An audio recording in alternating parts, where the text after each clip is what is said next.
Cliquez. Craquez. Salut Mathieu. Salut Fabienne. Bienvenue dans Bas de Carré, le podcast qui ouvre le dialogue avec les Réunionnais du monde entier. Alors ici, on reçoit des sportifs, journalistes, chefs cuisiniers, chefs d'entreprise, artistes ou encore youtubeurs, parce que chaque Réunionnais a son histoire à raconter. Ensemble, allons Bas de Carré. Allons découvrir qui ils sont et comment ils font pour garder en eux la Réunion.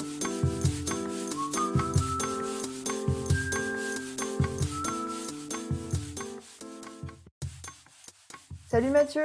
Salut Fabienne, comment ça va ? Eh ben ça va super, puisqu'aujourd'hui c'est toi qui ouvres notre première série d'interviews sur l'identité réunionnaise. Eh oui. Mais avant toute chose, on tient à remercier vraiment du fond du cœur toutes les personnes qui ont écouté notre épisode d'intro la semaine dernière. Oui, merci beaucoup. On a eu énormément de retours et ça fait chaud au cœur de lire tous vos messages. Ouais, merci beaucoup également pour vos suggestions d'amélioration. On va travailler dessus. Et pour aujourd'hui, Mathieu, est-ce que tu peux nous en dire plus sur notre première invité ? Avec grand plaisir.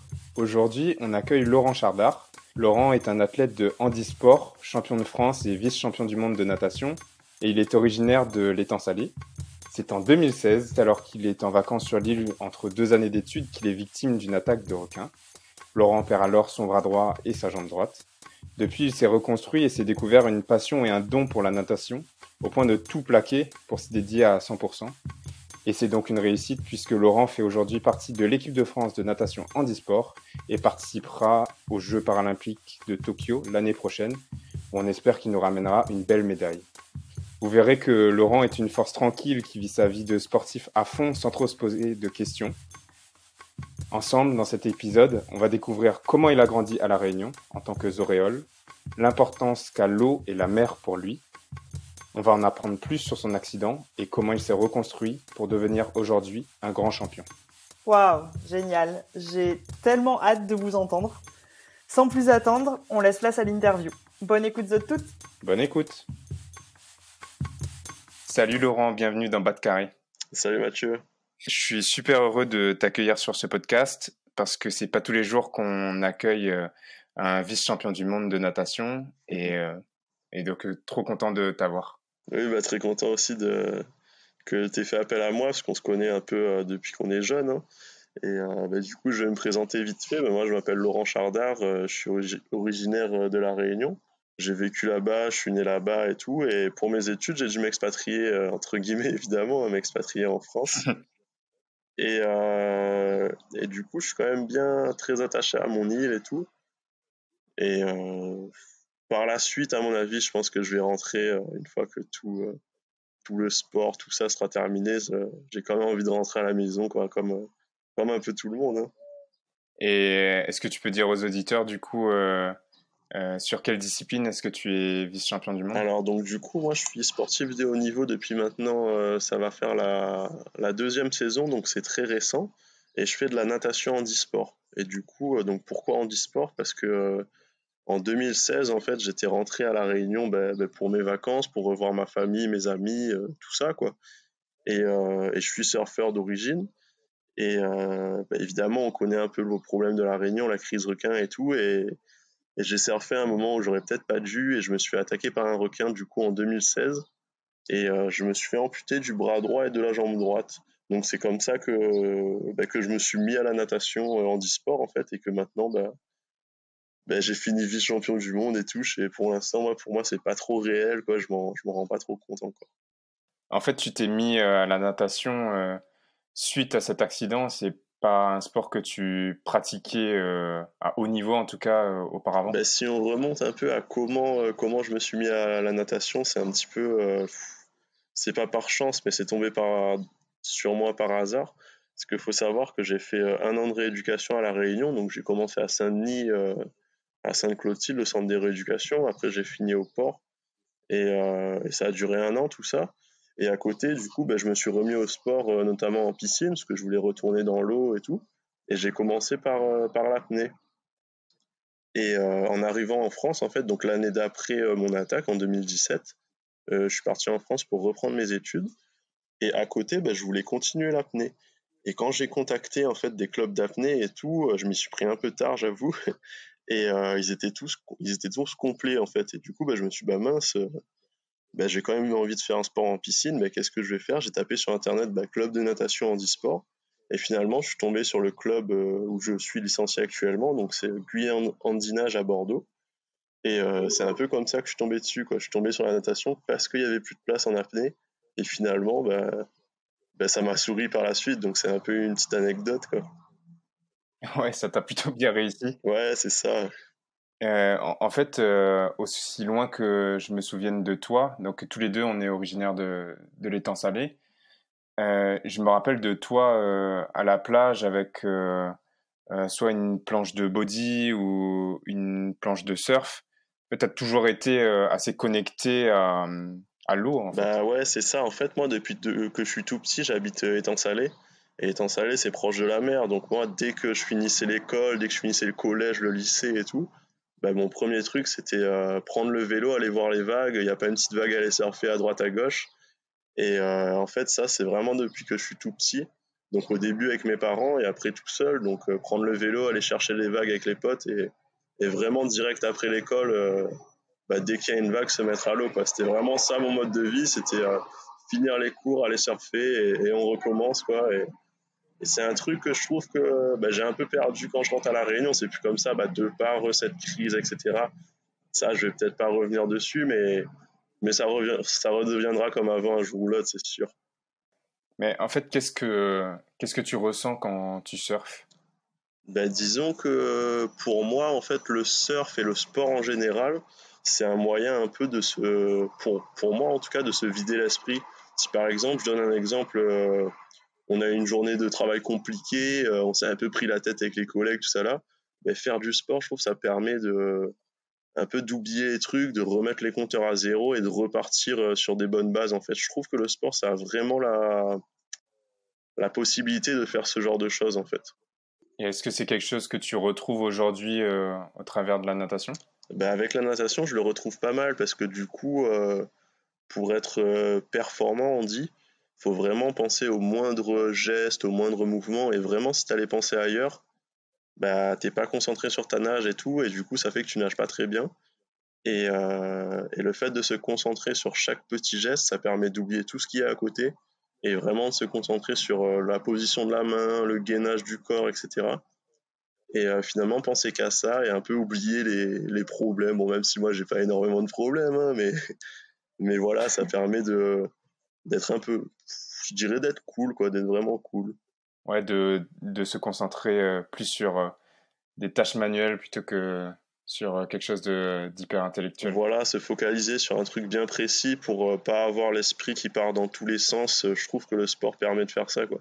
Notamment quand on est super fatigué, si on commence à penser à plein de trucs à droite à gauche, ça marche pas, quoi. Donc Ouais. c'est ça qui est pas mal dans le sport, je trouve. Et tous les sports sont comme ça. Donc pour moi, en fait, si j'en reviens à mon accident, en fait, ce qui m'a aidé à m'en sortir de mon accident, c'est vraiment ce sport, c'est de vite avoir repris le sport et du coup un peu oublier l'accident et voir tout ce que je pouvais faire à côté. Et finalement, pour moi, j'ai pas grand chose qui a changé. Et c'est ça qui fait que maintenant j'en suis où je suis, quoi. On reviendra sur ton accident un petit peu plus tard dans l'interview. Moi aussi, comme je viens de l'étang salé, j'ai été beaucoup en contact avec la mer, mais j'ai jamais eu ce lien avec ce sport qui est le surf. Tu vois, j'allais à la plage et je profitais pour jouer au foot ou pour jouer au volley. Bien sûr, j'allais me baigner, mais j'ai jamais été, tu vois, vraiment orienté dans l'eau. Ou tu vois, j'ai pas fait de plongée ou ce genre Mm. de choses. Après, c'est ça, tout dépend du sport qu'on choisit. Parce que je m'en souviens, on allait souvent jouer au volley sur la plage et tout. Mais c'est aussi voilà, c'est la proximité avec la mer, etc. Après, tout dépend vraiment si on surfe ou pas. C'est vrai que le surf, t'es tout le temps dans l'eau, mais tu peux aussi être sur la plage, etc., quoi. Est-ce que tu dirais que c'est quelque chose qui était lié à ta famille, C'est vrai que le côté surf? c'est vrai que oui, c'est lié à ma famille, parce que j'ai commencé notamment le bodyboard avec mon père. Et après, c'est venu avec les potes, aller avec les amis dans l'eau et tout. Mais c'est vrai que c'est venu de la famille avant tout, parce que du coup, en fait, c'est quand j'étais petit, on allait souvent à la plage se baigner dans le bassin pirogue à Étang Salé, voir les poissons. J'ai vraiment, depuis que je suis tout petit, été très connecté à cette mer que j'aime et qu'il faut protéger, hein. C'est un peu les clichés qu'on dit comme ça, mais c'est vrai que les endroits qu'on aime, il faut les protéger, il faut les nettoyer, etc. Et, euh, et oui, ça vient beaucoup de mes parents, ouais. Est-ce que tu peux du coup nous décrire un peu dans quel type de famille est-ce que tu as grandi? Ben, du coup, moi, si je prends ma famille, ma mère est née en métropole. Elle est arrivée assez jeune à La Réunion. Ça fait maintenant, elle est arrivée, disons, au lycée à La Réunion et depuis, elle l'a jamais quitté, en fait. Et mon père, il est venu pour travailler quand il était jeune à La Réunion. Donc, pareil, mes deux parents sont nés en France et ils sont venus travailler à La Réunion. Donc, on peut dire à peu près que je suis auréole, en fait, comme on dit là-bas, hein. Et en fait, ils sont restés là-bas et maintenant, j'ai ma mère qui continue à être là-bas et voilà, quoi. Est-ce que toi, ouais, en tant que, que Zoréole, tu voyais des différences avec tes camarades de classe en primaire, collège ou au lycée? Moi, ce que je dis quand je suis en France, c'est qu'à La Réunion, on est tous ensemble, on est un peuple hyper diversifié. Il y a les créoles, il y a les créoles, il y a les créoles chinois, il y a les créoles indiens, il y a les malbars, je vais pas tout citer parce que je vais en oublier, c'est sûr, hein. Mais l'unité de La Réunion fait qu'en fait, comment dire, on va pas chercher à se mailler en fonction de la couleur de peau, de machin, de trucs. On va plus se regrouper par. Moi, je sais que j'avais beaucoup d'amis qui surfaient, qui faisaient du rugby et tout. Et je me demandais pas d'où ils venaient. Pour moi, ils étaient à La Réunion. C'était mes amis. Voilà, quoi. Je me demandais pas autre chose, quoi. Et est-ce que, du coup, quand tu es venu en métropole, c'est un sujet qui est venu? Est-ce que tu as vu des différences La première différence qui m'a beaucoup marqué en France, c'était que, à l'inverse de La Réunion, on était très mixé et tout. Je trouvais que en métropole, chacun était plus dans son coin en fait. Et du coup, après, je me suis adapté, hein. J'ai fait comme ça. Je me suis dit, bon, c'est le mode de vie en France et voilà quoi. Alors qu'à La Réunion, nous, Ouais. on est très rassemblés, tout le monde est ensemble et tout. Alors que c'est vrai qu'en France, c'est plus séparé, quand on voit vraiment cette fracture un peu que chacun chez soi, quoi, un peu. Chacun a son quartier. Ouais, c'est un peu ça, c'est un peu ça. Et d'autant plus, moi, depuis que je suis handicapé, je fais comment? Je dis une remarque, c'est que moi, quand on me croisait à La Réunion, quand j'étais en centre de rééduc, même maintenant, hein, quand je rentre, et les gars qui me connaissent pas, ils viennent m'adresser la parole, ils me demandent, qu'est-ce qui t'est arrivé? C'est quoi ton histoire? Enfin, ils demandent assez facilement, en fait. Et moi, j'aime bien discuter avec les gens comme ça et en fait, je trouve que ça casse un peu la barrière du handicap, ça permet de discuter de ça. Et une fois que tu as discuté du handicap, ça permet de connaître un peu la personne plus profondément. Et quand je suis arrivé, donc l'année d'après mon attaque en France, je suis arrivé à Bordeaux. Et ce qui m'a fait bizarre, c'était d'avoir, à La Réunion, d'avoir parlé pas mal comme ça avec les gens que je connaissais pas forcément, hein. De les avoir croisés dans la rue et d'en parler. Et en fait, en France, à Bordeaux, je suis arrivé dans le tram et il y avait tout le monde qui me regardait d'un petit coin d'œil, quoi, mais qui osait pas venir me dire, ah, mais qu'est-ce qui t'est arrivé? Pourquoi t'as une jambe, pourquoi t'as une prothèse de bras, de jambe, machin? Et finalement, ça m'a fait vraiment bizarre au début. Maintenant, évidemment, je me suis habitué, hein, et en fait, chaque personne fait comme il veut, hein. Mais c'est vrai que quand je suis réarrivé en métropole après mon accident, c'est ça qui m'a le plus marqué, quoi. Moi, ça m'étonne que tu me dises ça parce que j'aurais vu l'inverse, tu vois. Je me disais peut-être qu'à La Réunion, comme on sait qu'il y a eu des personnes qui ont été victimes d'attaques des requins, quand on voit une personne comme toi qui a perdu un membre ou deux membres, tu vois, peut-être qu'on va moins oser lui parler parce qu'on va avoir... Justement, tout l'inverse, les gars qui me croisaient à l'étang salé quand j'allais me baigner, j'allais faire un peu n'importe quoi. En fait, les gars me disaient souvent, mais c'est quoi ça qui t'est arrivé? C'est requin ça? Et je disais ouais, et après, du coup, ça déclenchait une discussion que t'a- t'apprenais pas à connaître la personne, parce que c'était quelqu'un que je connaissais pas forcément, mais ça, je trouve que ça amenait une discussion qui faisait que, bah oui, je suis comme ça, mais finalement, je fais quand même pas mal de choses à côté, et je trouve que ça a cassé la barrière du handicap. Et justement, ben, les gens, c'est vrai qu'il y a ce truc de requin, mais les gens osaient quand même demander, et moi, je trouvais ça cool, quoi. Et quand ils discutaient avec toi, ils avaient des a priori, ils avaient des questions. Qu'est-ce qu'ils voulaient savoir? Non, c'était un peu qu'est-ce qui m'était arrivé, c'était quelle attaque ou ça et tout. Après, c'est vrai que c'était un peu rapide, hein, parce que souvent c'était dans la rue entre deux paroles, etc. Mais du coup, c'était un peu savoir quand est-ce que je m'étais fait attaquer. Enfin, d'abord, c'était quoi, pourquoi j'étais comme ça, quoi. Et, euh, et du coup, après, dans la discussion, j'allais dire que j'allais nager dans le lagon. Après, les gars me disaient, ah ouais, tu nages. Enfin, c'était des petites discussions assez anecdotiques comme ça que moi j'aimais bien, quoi. Je trouve que ça montrait Ouais. un peu qu'à La Réunion, on est très rapprochés et ça nous dérange pas d'aller vers les gens, en fait. La différence, en tout cas, on en a l'habitude, peut-être. Mm.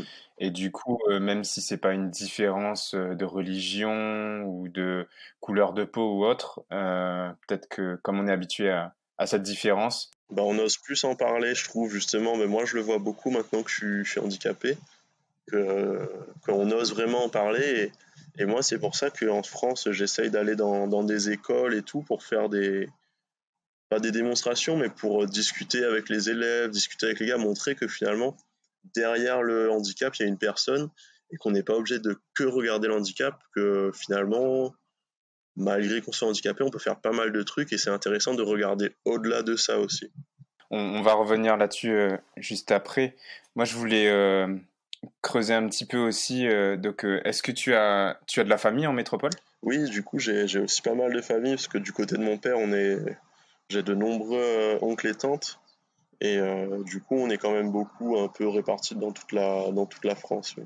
Comment est-ce que cette famille métropolitaine, elle percevait tes parents qui étaient partis au final à La Réunion, sur une île lointaine, avec pas forcément, tu vois, une famille qui t'attend sur Ouais, place ou ouais. Bah, tu vois, comment est-ce que c'était perçu, ça? ils avaient souvent envie de venir nous voir, hein, c'est sûr, hein, parce que La Réunion, pour moi, c'est quand même une île paradisiaque, quoi. On a la mer, la montagne, le volcan, on a des paysages vraiment beaux, quoi. Après, quand on a grandi à La Réunion, on se rend pas vraiment compte que les paysages, ils sont magnifiques. Mais quand j'en discute avec les gens, ils me disent, mais attends, mais ça, c'est incroyable et tout. Et ça m'a fait un peu prendre conscience que finalement, La Réunion, c'est quand même très, très beau. Et oui, donc la famille, elle avait beaucoup envie de venir. Il y en a qui pouvaient pas forcément en termes financiers et tout, mais ils avaient envie de venir nous voir sur l'île, quoi.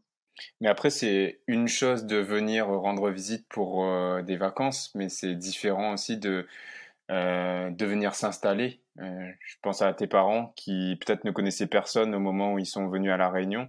Mm. Moi, je me dis, c'est assez aussi courageux ou c'est... Je sais pas ce que t'en penses, toi. C'est vrai que j'en ai pas beaucoup discuté ça avec mes parents. C'est vrai que si je prends l'exemple de ma mère, elle est arrivée avec toute sa famille à La Réunion. Et, D'accord. et du coup, parce qu'en fait, ils ont vécu en Guadeloupe avant. Ils ont fait un tour par la France et après, ils sont arrivés directement à La Réunion. Et l'histoire, c'est que mes grands-parents ont fait beaucoup de voiliers en Guadeloupe et ils sont venus à La Réunion pour continuer à en faire, etc. Et du coup, c'est pour ça qu'ils ont choisi La Réunion. Et finalement, ma mère, elle a choisi de rester là-bas parce que finalement, elle a grandi à La Réunion et tout. Et du coup, elle n'est pas vraiment venue travailler là-bas, quoi. Elle a grandi, elle a fait la fac là-bas, et elle a commencé à travailler là-bas, quoi. Mais c'est vrai que j'en ai pas beaucoup parlé, ça, avec ma famille, mais ce serait un sujet de discussion, quoi. Et là, tu montres à nouveau que au final, c'est dans tes gènes, ce lien, ce côté avec la mer. Parce que si tes grands-parents déjà faisaient de la voile, toi, tu as fait du surf, du Donc bodyboard, peut-être maintenant de la finalement, natation. ça se donne dans les gènes, oui, c'est vrai. Après, après, étonnamment, c'est plus mon père qui m'a mis au bodyboard et tout que ma mère. Donc après, voilà, ça dépend des passions de chacun aussi, hein. Moi, c'est vrai que j'ai. Peut-être que peut-être que la voile, ce sera plutôt pour ta retraite. Ouais, c'est vrai que le vent, là, moi, quand il y a du vent, j'essaie de me cacher un peu, j'aime pas trop ça. Non, je rigole, mais oui, peut-être. Après, c'est vrai que la voile, enfin, c'est quand même un sport incroyable, hein, je trouve. On va revenir sur ton parcours. Tu décides de partir en métropole juste après le bac, c'est ça? Voilà, c'est ça, oui. Pour quelle raison est-ce que tu es parti? Alors, disons, pas la première raison, mais une des raisons qui a fait que j'ai dû partir, c'était déjà qu'il y avait pas les études que je voulais faire sur place. Moi, je voulais travailler dans l'ingénierie. Donc, j'ai fait un IUT génie industriel et il n'y avait pas ce que je voulais faire à La Réunion. Mais la raison principale qui m'a fait partir de La Réunion, c'était quand moi j'ai eu mon bac en 2012. Et en 2012, c'était vraiment le début de cette crise requin, en fait, où on est toujours dedans, hein. Et ce qui m'a décidé à partir, c'était vraiment ça, le fait de plus pouvoir surfer à La Réunion. Et en fait, ce que j'ai fait, c'est que j'ai regardé tous les IUT, donc un IUT, Institut Universitaire Technique, tous les IUT qui étaient sur la côte métropolitaine. Et je regardais des vidéos sur, par exemple, Osgore, il y avait les vagues étaient comment, Anglette, les vagues étaient comment. Et par chance, j'ai trouvé un IUT à Anglette avec, pareil, toujours moyen de surfer et tout. Et oui, donc je me suis dit, ah bah finalement, à Anglette, il y a des vagues presque aussi bien que la Réunion. Donc pourquoi pas aller là-bas et surfer en toute sécurité, quoi. Donc tu avais choisi ton parcours aussi en prenant en compte cette passion du surf. Bah, si on suit un peu mon parcours, en fait, je vais le dire, j'ai fait 2 ans en Anglette, en IUT, et après j'ai fait 2 ans en Bretagne parce que je suis rentré en école d'ingénieur à Brest. Et si on regarde mon parcours, c'est toujours sur la côte ouest de la France. Donc évidemment, ça a été pour le surf, hein. Est-ce que tu peux revenir sur tes premiers temps du coup en métropole? Qu'est-ce que ça t'a fait de partir et de partir aussi jeune au final? Bah, du coup, de partir aussi jeune, ça a été vraiment c'est génial parce que du coup, tu sors de chez papa-maman, t'as ton appartement, c'est la vie étudiante, quoi. Donc, tu vis tout seul, t'apprends à vivre, quoi. Et du coup, c'est vrai que moi, je suis arrivé dans une ville où je connaissais personne, mais vraiment personne, personne, personne. J'avais aucun contact sur place. Et du coup, moi, dans un premier temps, j'ai essayé de faire connaissance avec les gars de ma classe, savoir un peu ce qu'ils faisaient, s'il y en avait qui surfaient et tout. Et, on s'est vite lié d'amitié avec des gars de la classe. Et finalement, en fait, mes potes en métropole, maintenant, c'est des gars que j'ai rencontrés dans mon IUT, quoi, qui sont à Bordeaux maintenant. Et on a gardé le lien, quoi, que je vois toutes les semaines. Et c'est ça qui est cool, quoi. Moi, j'en parle souvent aussi de mon départ en métropole pour mon école de commerce. Et je dis souvent l'anecdote du fait que ce départ, il a été hyper dur de laisser mes parents et toute ma famille en fait à La Réunion. Et à chaque fois que je rentrais pour les vacances et que je devais repartir après en métropole, à chaque fois c'était dur. Est-ce que toi tu as vécu quelque chose comme ça ou pas du tout? Si, c'est sûr qu'à chaque fois que, en fait, quand je rentrais à La Réunion, du coup, tu reprends un peu toutes tes habitudes et tout. Et c'est vrai que en rentrant des vacances de La Réunion en France, tout de suite, tu te sens un peu seul parce que t'arrives en France, t'as plus ta famille, t'as plus tous tes amis et tout. Et du coup, ça fait bizarre. Les premières semaines, faut se réhabituer. Le climat aussi est différent. Le climat est compliqué, hein, le climat en France, hein. On n'en parle pas beaucoup, mais il y a l'hiver et tout, donc c'est sûr que ça joue un peu sur le moral. Mais après, passer ça, c'est bien aussi d'être en France, quoi. Ça nous fait voir pas mal de trucs. Et comment est-ce que tu gardes du coup un contact avec La Réunion quand tu faisais tes études? Mais du coup, nous, à chaque fois, en fait, on a un groupe de potes à La Réunion, donc à l'étang salé, et on a une petite conversation sur Facebook, on se raconte quelques conneries, des petits trucs à droite à gauche, on organise nos vacances, et ça permet de garder ce contact à La Réunion, parce qu'en fait, on rentre un peu à chaque fois tous ensemble à La Réunion, et on se retrouve tous, et du coup, c'est toujours intéressant de rentrer, quoi. Pour tous se retrouver chez nous, ça fait toujours plaisir.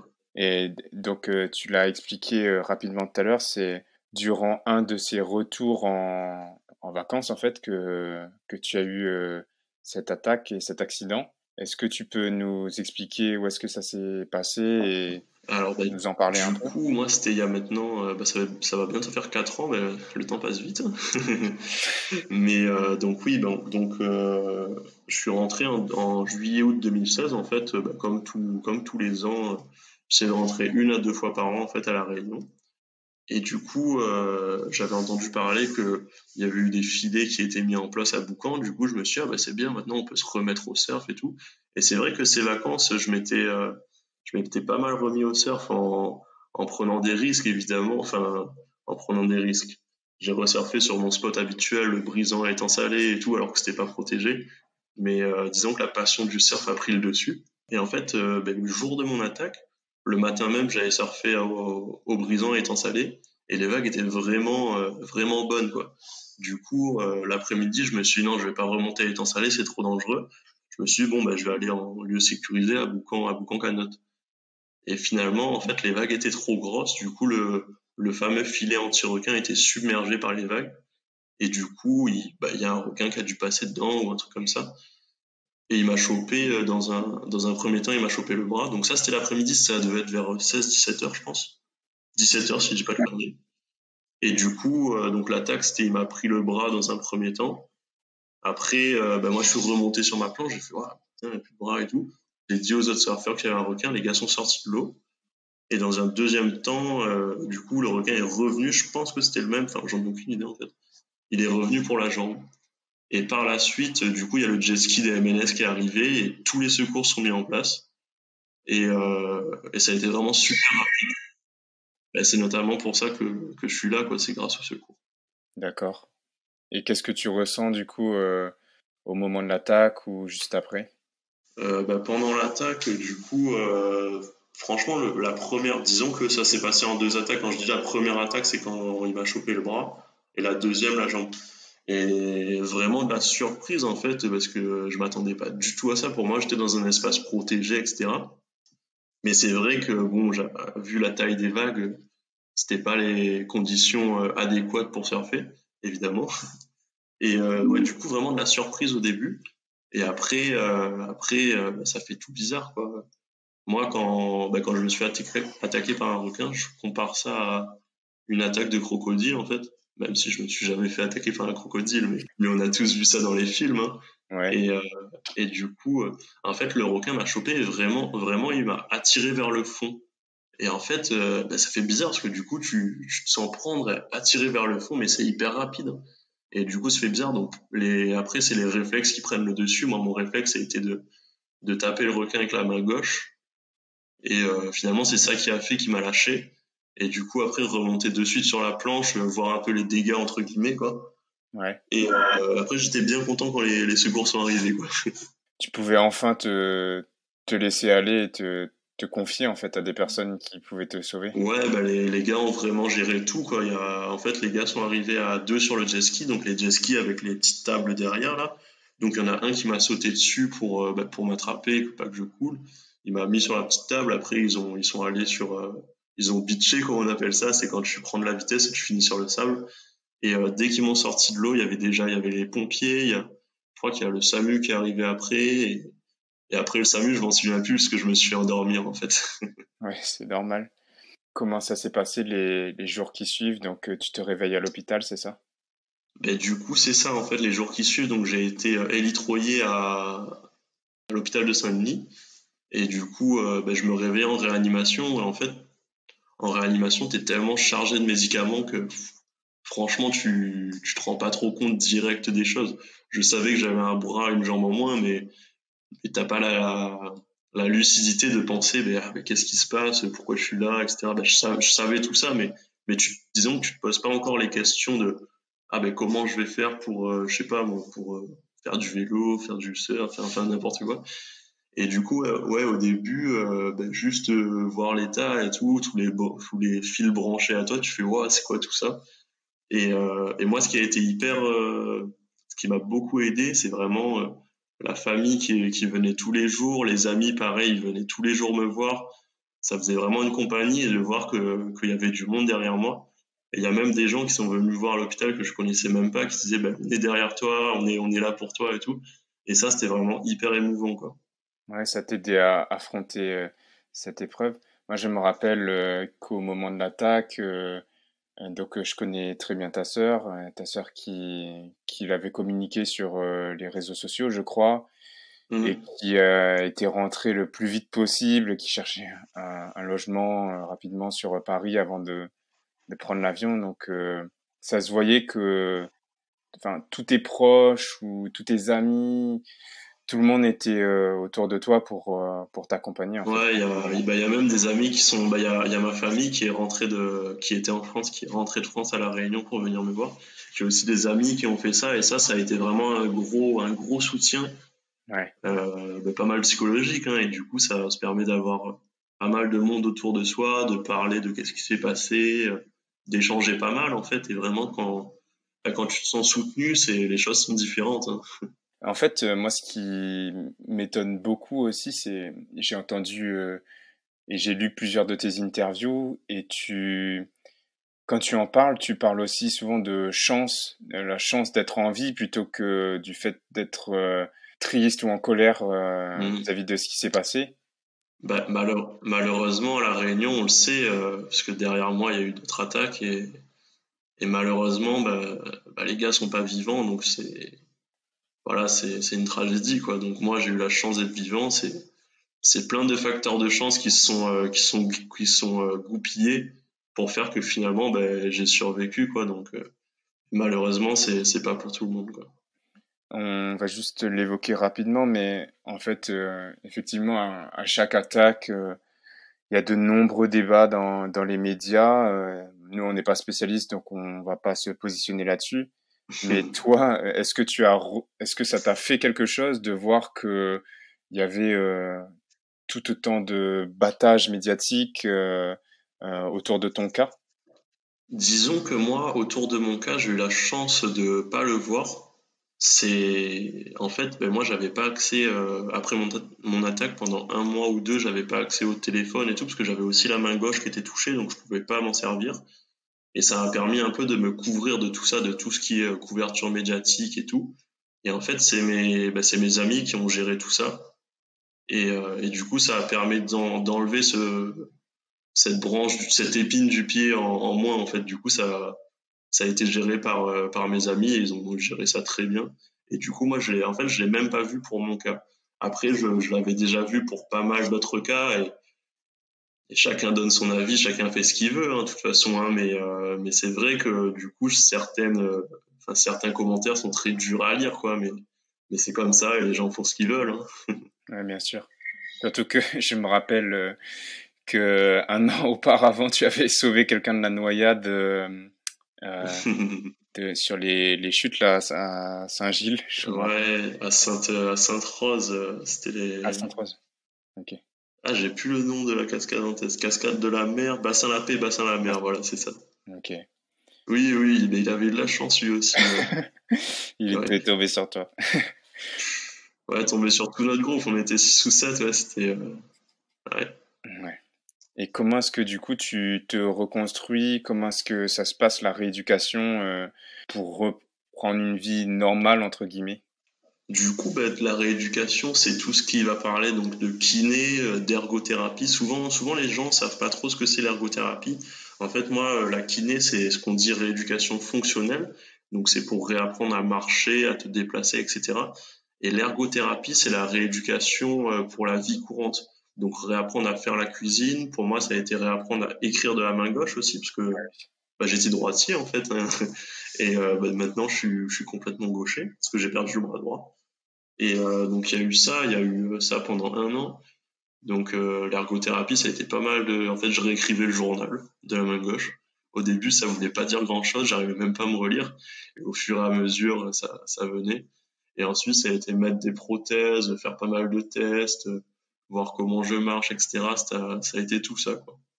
Pourquoi est-ce que tu es retourné à Bordeaux au bout d'un an? Pourquoi est-ce que tu n'es pas resté à La Réunion?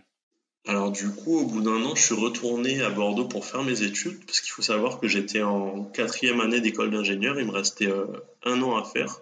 Et donc en école d'ingénieur, j'étais en Bretagne, mais on m'avait conseillé des prothésistes à Bordeaux, un médecin aussi à Bordeaux qui était assez calé sur les prothèses et tout. Et c'est pour ça que je voulais plus rentrer à Bordeaux qu'en Bretagne. Et en fait, j'ai repris un master à la fac, donc c'est pour ça que je suis reparti de La Réunion et aussi pour réessayer le surf et tout parce que j'avais toujours cette idée derrière la tête de comment refaire du bodyboard, etc., quoi. Et est-ce que c'est possible du coup de surfer ou de faire du bodyboard quand on a perdu deux Bah membres? écoute, ouais, c'est possible. Bon, j'avoue que la première session, ça a été vraiment très compliqué parce que je me suis mis la barre un peu haute. Je suis rentré quand il y avait des grosses vagues et tout. Et j'ai même pas réussi à. On dit en surf, on dit passer la barre, donc c'est juste passer les vagues. Et c'est vrai que là, ça m'a mis un gros coup au moral. Et après, je m'en suis remis. Je me suis dit, bon, on va recommencer dans des petites conditions débutants, et tout comme ça. Et là, ça a été mieux. Et maintenant, dès qu'il y a une vague, un peu importe la taille, tant que ça déroule, ça me va bien, quoi. Mais parce que alors moi j'ai fait du surf une seule fois dans ma vie, mais j'ai trouvé ça hyper dur de juste se mettre debout sur la Mm. planche, tu vois, j'ai pas réussi.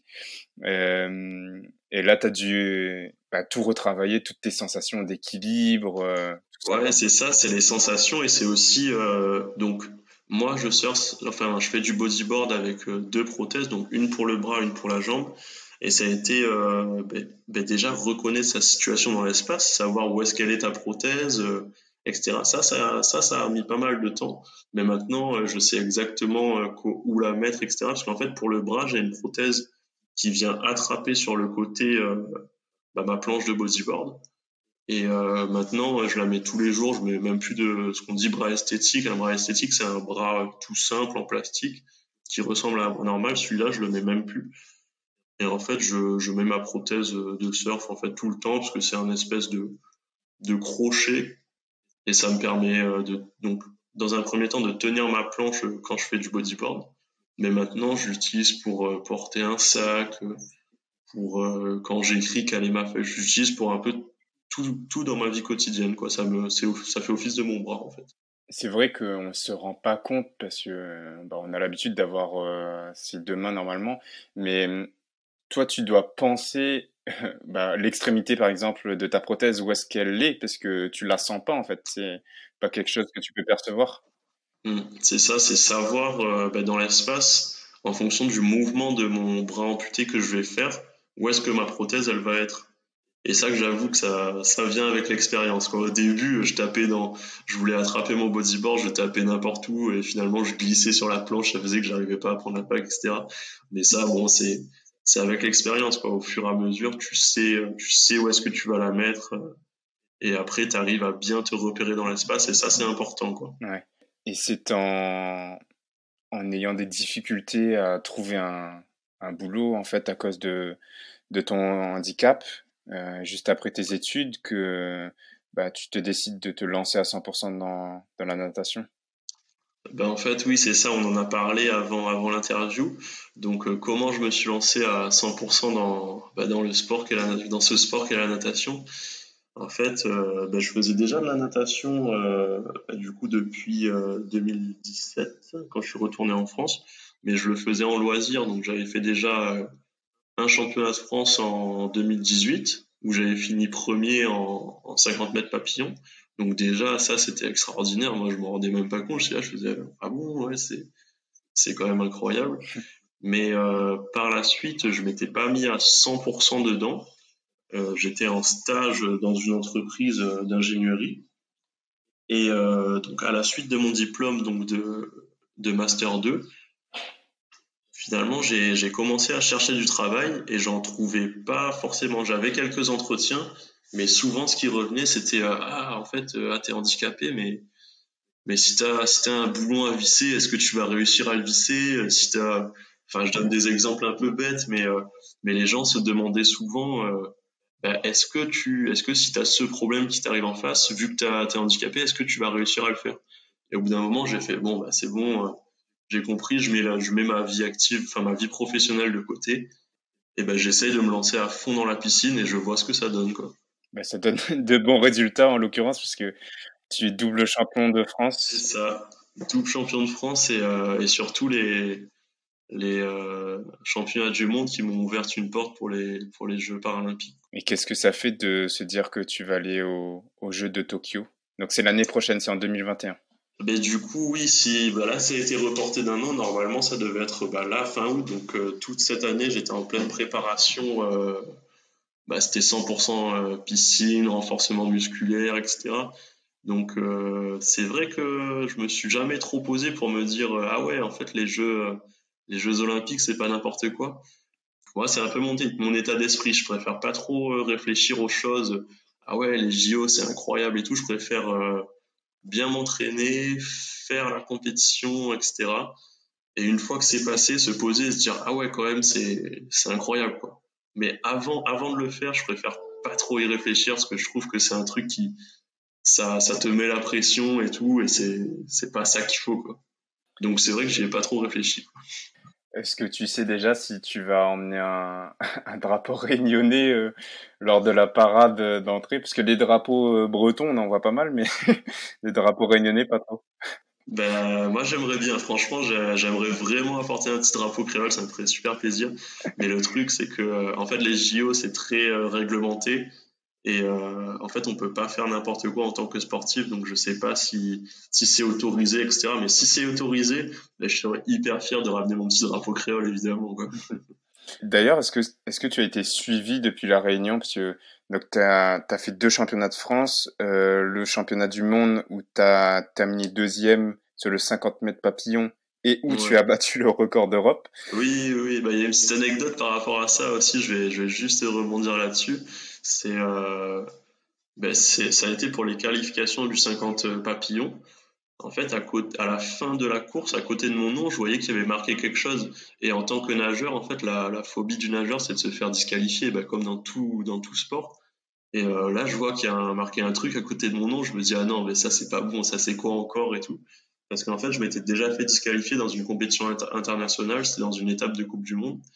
Et je voulais pas que ça le refasse, quoi. En fait, on est disqualifié quand on prend un faux départ ou ce genre de choses, c'est ça? Voilà, t'es disqualifié si tu pars avant le top, si par exemple en bras, si tu fais mal le mouvement, enfin il y a pas mal de petites règles comme ça qu'il faut savoir. Et du coup, souvent quand t'as un truc marqué à côté de ton prénom, bah, c'est jamais très bon signe quoi. Mais là évidemment c'était complètement autre chose. Donc moi à côté de mon prénom j'avais marqué ER et je savais mais pas du tout ce que ça voulait dire. Donc je l'ai su après. Donc c'était la petite anecdote quoi. Et ER, du coup, c'est pour European Record ou Voilà, tout simplement. ok, record d'Europe. Et donc ma question c'était, est-ce que tu es suivi depuis la Réunion? Ben, pendant ces championnats du monde, oui, j'ai essayé de partager un peu mes horaires de passage et tout, ben, autant pour la France que la Réunion. Et ben, j'ai eu pas mal de retours bah, de mes amis, etc. Et comme je disais, même de gens que je connais pas, donc ça fait aussi hyper plaisir. Et je crois que ça a été pas mal suivi à la Réunion. Ouais. Est-ce que aujourd'hui en fait moi j'ai l'impression que tu peux être présenté comme un nageur bordelais et pas forcément comme un nageur réunionnais. Toi tu en penses quoi?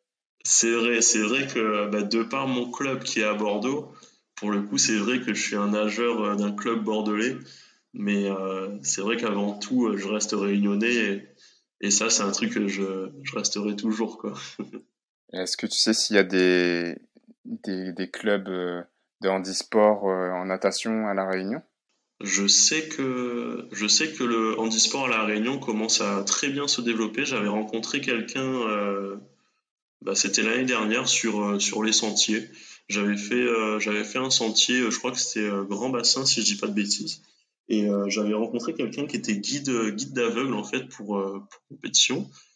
Et qui m'avait pas mal parlé sur bah, le handicap à La Réunion, le sport pour le handicap, etc. On avait pas mal échangé et je trouve que c'est vraiment en train de se développer aussi. Ouais. Aujourd'hui donc tu vis à Bordeaux, tu t'entraînes à Bordeaux, t'as plein de compétitions qui arrivent. Est-ce que un jour tu penses que tu vas rentrer à La Réunion? Bah, moi j'aimerais bien parce que quand même en ayant vécu à La Réunion, c'est c'est quand même très moi je trouve que c'est une chance d'avoir grandi à La Réunion du par le temps qu'il fait, enfin de par pas mal de choses. Et oui j'aimerais beaucoup rentrer quoi. Pas tout de suite parce que j'ai encore pas mal de trucs à faire avant, mais oui, l'objectif, c'est à terme de rentrer à La Réunion. Quand tu auras terminé ta carrière peut-être? Oui, après, à voir en fonction il y a les opportunités à prendre aussi, donc Ça, c'est une grande question pour tout le monde, j'imagine, qui est très compliquée à répondre. Tu vois aussi, toi, dans ton entourage, que tes amis qui sont de ta promo du bac et qui sont en métropole, qu'ils ont des difficultés ou qui se posent des questions sur ce retour? Je sais que parmi mes amis qui sont en France, il y en a beaucoup qui sont comme moi, qui ont envie de rentrer. Mais pareil, ils ont encore des choses à faire en métropole et ils rentreront une fois que tout ça sera fait. Mais Ça veut dire quoi, en fait, des choses à faire? bah, par exemple, je prends l'exemple de quelqu'un qui là, un ami à moi, va partir en Guyane pour passer le concours interne de prof de sport. Et du coup, c'est ça les choses à faire, c'est passer des concours, avoir une place à la Réunion. Ça représente un peu tout ça, quoi. Et tout dépend en fonction des gens. Là, celui qui part en Guyane, c'est pour avoir le concours interne de prof de sport, par exemple. Et si je parle de moi, par exemple, il y a 2020, il y a les JO de Paris 2024 qui se profilent. Donc je me dis que je vais pas pouvoir rentrer avant cette grosse échéance, quoi, parce qu'il y a quand même des trucs à faire, à mon avis. Bah ouais, ce serait magique quand même d'y être. Si ça marche toujours, oui, c'est ça. On espère en tout cas. On arrive sur la fin de l'interview. Est-ce que tu pourrais me dire, selon toi, c'est quoi être réunionnais? Alors pour moi, c'est être content quand on est parti et quand on rentre à la Réunion. Moi, à chaque fois, quand je rentre à la Réunion, j'ai un sourire qui est énorme et je suis vraiment hyper content de revenir, en fait. C'est être fier de son île, quoi. Et pour moi, c'est ça, là. Être réunionnais, c'est être fier de son île, moi, je pense. En tout cas, pour moi, c'est ça. Ouais. Je trouve que c'est une belle définition. Est-ce que tu aurais en tête un réunionnais dont tu aimes le travail, que ce soit dans le sport ou ailleurs, et et dont on devrait connaître en fait, qui est peut-être pas forcément très connu et que tu aimerais. Souvent, dans les interviews que j'ai déjà fait avec l'équipe de France et tout, je parle de quelqu'un qui m'a beaucoup aidé dans mon handicap parce que il s'est fait aussi attaquer par un requin. Ça remonte un peu, hein, c'était dans les années 90. Il s'appelle Alain Curco et c'est quelqu'un de. En fait, il fait énormément de choses et on oublie qu'il a un handicap. Et pour moi, je m'inspire vraiment de lui parce que je trouve que tout ce qu'il fait, c'est incroyable. Et du coup, à chaque fois, je fais une petite dédicace à lui parce que c'est lui qui m'a mis à l'apnée après mon accident, etc. Et j'ai pas mal échangé avec lui pour savoir un peu comment il utilise ses prothèses, ses trucs. Et je trouve que pour moi, c'est une source d'inspiration, quoi. Et pareil, c'est un surfeur, quoi. On en revient toujours au Évidemment. surf. C'est ça, ouais, ça tourne un peu en boucle, quoi. Autre question de fin, quel conseil tu donnerais au Laurent qui a 18 ans et qui vit encore à La Réunion? Moi, je pense qu'il faut pas avoir peur de quitter son île, parce que du coup, quand on y revient, on redécouvre son île, en fait, je trouve. Donc, faut vraiment pas avoir peur de partir, en fait. De partir, on découvre aussi énormément de choses à l'extérieur qui sont très intéressantes. Et en plus, quand on revient à La Réunion, on redécouvre La Réunion et on l'aime d'autant plus, quoi. Je suis tout à fait d'accord avec toi et c'est vraiment la même chose que j'ai vécu chaque retour, ou en tout cas je me rappelle trop du premier retour pour les vacances où je me suis dit mais c'est fou en fait à quel point cette île elle est géniale, tu vas tout faire, tu vas faire Mafat, tu vas faire C'est ça, le Piton tu des refais un Neiges. peu tout ce que tu avais déjà vu ou pas. Parce que des fois, vu que t'es à La Réunion, tu te dis, ah ben ça c'est bon, j'aurai le temps de le faire plus tard. Et finalement, tu le fais jamais. Alors que quand tu pars et tu reviens, t'as comme une envie de tout refaire, quoi. Ouais, il y a plein de trucs que moi j'avais jamais fait, tu vois, j'avais jamais fait de parapente, j'avais jamais fait de plongée sous-marine et j'ai fait ça et j'ai compris en fait pourquoi est-ce que les touristes ils venaient chez nous et ils kiffaient C'est quoi. ça, C'est juste trop bien et quand toi tu y es tout le temps et que tu as la possibilité de tout le temps y aller, tu penses même plus à changer de la routine de ton quotidien mm, et tu vas pas forcément faire ce genre d'activité alors que là où tu vis, c'est un lieu qui est reconnu pour ce genre d'attraction. Et toi, en tant que Réunionnais qui y vis, tu vas peut-être pas en profiter, ce qui est dommage. Ça fait prendre conscience un peu de ça, de partir et de revenir, quoi. Ouais, tout à fait. Dernière question, est-ce qu'il y a une expression créole que tu aimes bien et que tu souhaiterais nous partager? Je réfléchis un peu, hein. Une petite expression créole. Moi, j'aime bien. En fait, je regarde pas mal de. Ah, c'est un peu marrant, hein. Je regarde pas mal de parodies créoles, par exemple de Harry Potter, de Matrix et tout sur YouTube. Et à chaque fois, les gars sortent des expressions incroyables, je trouve. Des fois, ça veut rien dire, hein, mais par exemple, je sais pas, quitte ta boîte ou n'importe quoi. Mais moi, les petites vidéos comme ça me fait vraiment trop rire, quoi. Ouais, je vois bien où il parle de Harry Potter fleur. Harry Gros Harry Gros Cœur, ouais. Matrix Tombe, enfin, c'est juste des petits trucs comme ça. Je trouve ça, les gars qui trouvent ça, ils sont incroyables, quoi. Tellement de créativité dans ces vidéos. C'est un peu bête, hein, mais je trouve que ça fait rire et des fois, c'est ce qu'on a besoin, quoi. Ouais, c'est vrai. Un grand merci, Laurent, d'être venu sur Pas de Carré. C'était un plaisir de t'entendre et de te découvrir un peu plus. Qu'est-ce qu'on peut te souhaiter pour le futur? Écoute, qu'il y ait des vagues la semaine prochaine.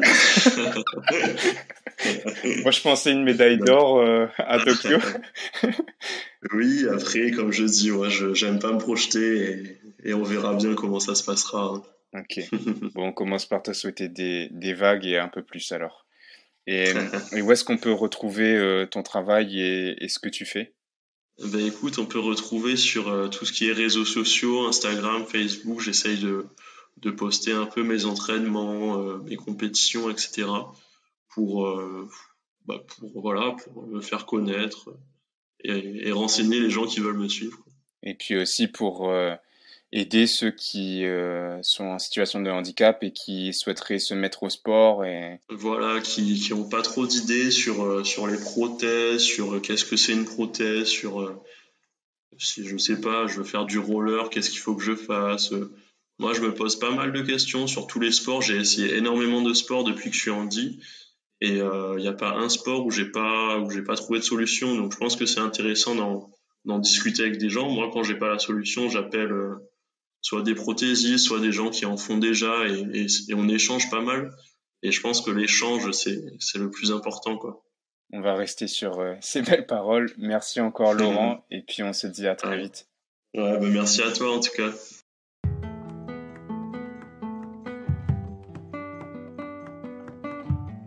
On espère que cet épisode vous a plu. Pour nous aider à trouver des invités toujours plus extraordinaires, laissez-nous une note sur Apple Podcast, 5 étoiles de préférence. Et pour ne manquer aucun épisode, suivez-nous sur Instagram à @bat_kare. Un grand merci pour votre écoute et on se retrouve dans 2 semaines pour un prochain épisode. Allez, on la retrouve!